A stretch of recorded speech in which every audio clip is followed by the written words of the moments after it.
Iran, Russia, and China have locked arms. 1,000 missiles flattened Israel, and American carriers ran for the exits. Slow down. Because the truth is not cleaner. It is more dangerous. Not because every viral headline is accurate, but because underneath the exaggeration, something real is shifting. Iran is at war. Israel is still under attack. Russia and China have moved to shield Tehran diplomatically at the United Nations. And instead of shrinking its naval presence, the United States has kept major carrier power in and around the region, even as positions shift. That means the real story is not the map changed in one night. The real story is that the Middle East is drifting toward a wider power test, and the biggest players on Earth are now brushing against the edges of it. And that is the first thing people get wrong.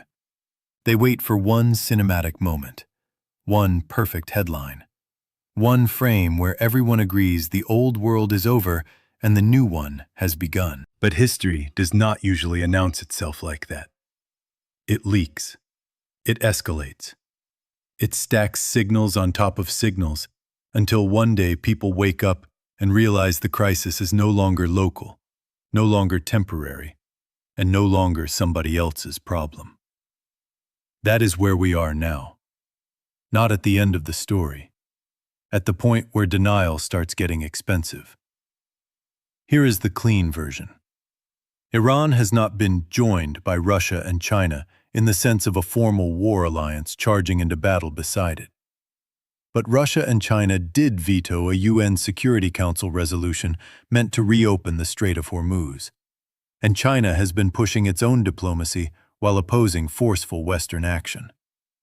That matters because it tells you both powers are not lining up with Washington's approach. They may not be firing missiles for Tehran, but they are helping shape a world where Tehran is harder to isolate, harder to pressure, and harder to corner. And in geopolitics, that kind of backing can matter almost as much as weapons. Now add the military layer.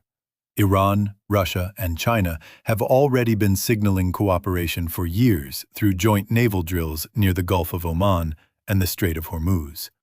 And Russia and Iran have built military ties that go well beyond symbolic handshakes. So when people hear Iran, Russia, China, they are not reacting to pure fantasy. They are reacting to a real axis of convenience, a triangle of shared interests. A relationship built less on trust and more on one simple idea. All three benefit when American power looks stretched, costly, and less certain than it did before. That is why Israel matters so much in this story. Because Israel is not just fighting for itself right now. It is also functioning as the sharpest point of contact between Iran and the US-led order in the region. Iran has continued missile and drone attacks during this war. And AP and other outlets describe a fragile ceasefire that still left major gaps, with some attacks continuing and Israel pressing on in Lebanon even after the US-Iran pause was announced. So no, the claim that Israel has been flattened is not supported by the reporting. But the danger is not small, just because the exaggeration is false. The danger is that Israel remains under pressure in a war that keeps threatening to widen sideways. And here is where the internet loses its mind. People hear "not flattened" and assume that means under control. Absolutely not. A state does not need to collapse for the strategic picture to get darker. It only takes repeated missile barrages, sustained civilian disruption, expanding fronts, and the growing sense that the system meant to contain the violence is starting to fail. That is what makes wars metastasize. Not one overwhelming blow, repeated pressure that stops feeling temporary. Now let's talk about the carriers, because this is where the headline gets especially sloppy. The claim that U.S. carriers abandoned the Mediterranean does not match the reporting I found. The USS Gerald R. Ford left Croatia after a port visit and repairs, but public reporting says it had been operating in the eastern Mediterranean and was rejoining operations. The Wall Street Journal also reported the Ford returning to the fight, while U.S. fleet trackers show broader carrier presence in the region, including the Abraham Lincoln in the Arabian Sea and the George H.W. Bush deploying toward the Middle East. That is not abandonment. That is repositioning inside a widening theater. And that difference matters, because abandoning the Mediterranean would signal retreat. Repositioning signals something else entirely. It signals that Washington is trying to manage a battlefield that is no longer one battlefield. It is trying to protect shipping, deter Iran, support Israel, contain spillover, and keep multiple escalation ladders from collapsing at once. That is harder than parking one giant ship in one obvious place and calling it strength. In fact, when a region becomes this unstable, movement itself can mean the Pentagon is preparing for more, not less. And that leads to the real question. What happens if all these threads tighten at the same time? What happens if Iran keeps up missile pressure, Israel keeps hitting back harder, Hezbollah remains active in Lebanon, the Houthis keep threatening shipping lanes, Russia and China keep blocking or blunting Western diplomatic efforts, and Washington keeps adding assets without fully restoring deterrence? That is when this stops being a regional war with global commentary and starts becoming a global crisis with regional battlefields. You can already see the outlines. The Strait of Hormuz crisis has sent energy prices soaring, and 1/5 of the world's oil typically moves through that choke point. The Houthis' entry into the war adds risk to another key maritime route near the Bab el-Mandeb.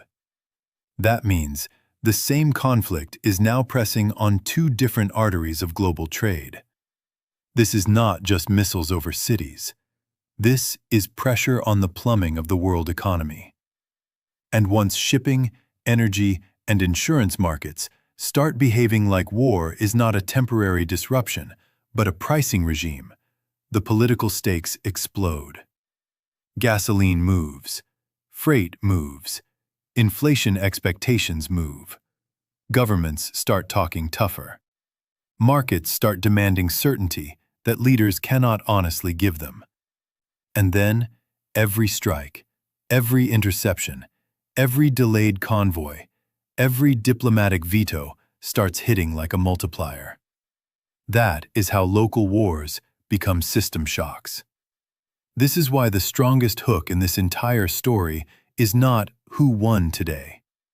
It is what is becoming normal that should terrify you if it stays normal. Because that is the shift underneath the noise. Not whether one barrage was bigger than the last. Not whether one leader posted something dramatic. The real shift is that a world power conflict is no longer being discussed as an abstract future risk.